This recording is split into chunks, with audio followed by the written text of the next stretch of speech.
Tourism is such an important part of Australia's economic prosperity that we simply can't afford to risk it.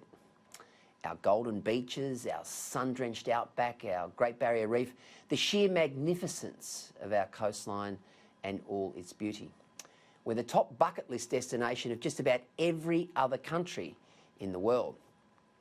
That's why we must accept some short-term pain for longer-term gain by banning flights in and out of China. This coronavirus can't continue the way it's going, and the federal government needs to be held to account in the way that it's handling it. I can't believe with this coronavirus so virulent, so dangerous, that we're even talking about it right now, the fact that the aviation routes are still existing. In the UK and America, airlines have taken it upon themselves to ban direct flights in and out of Beijing and Shanghai. Yet for some inexplicable reason, it hasn't been done here yet. It beggars belief that Australia is still taking flights from China with the possibility of a deadly pandemic on our doorstep. As more Australians' coronavirus cases are confirmed by the hour and the death toll mounts in China, Australia's health authorities continue to allow flights from China.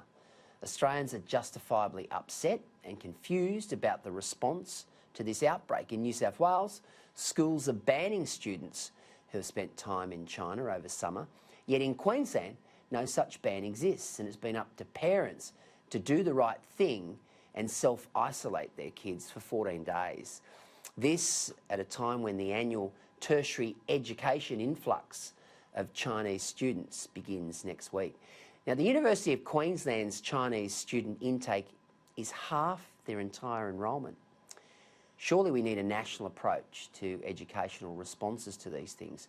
The prospect of Chinese people who've been exposed to this deadly virus being able to come into Australia, despite the obvious risks, is simply mind-boggling.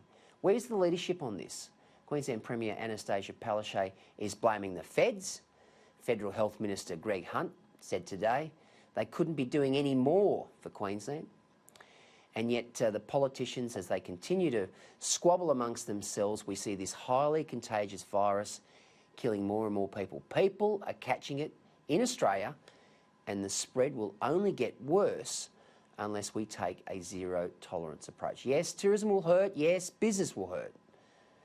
But the implications of a widespread, contagious killer disease running rampant is not worth thinking about. If the boot was on the other foot, the Chinese wouldn't blink about banning Aussie flights.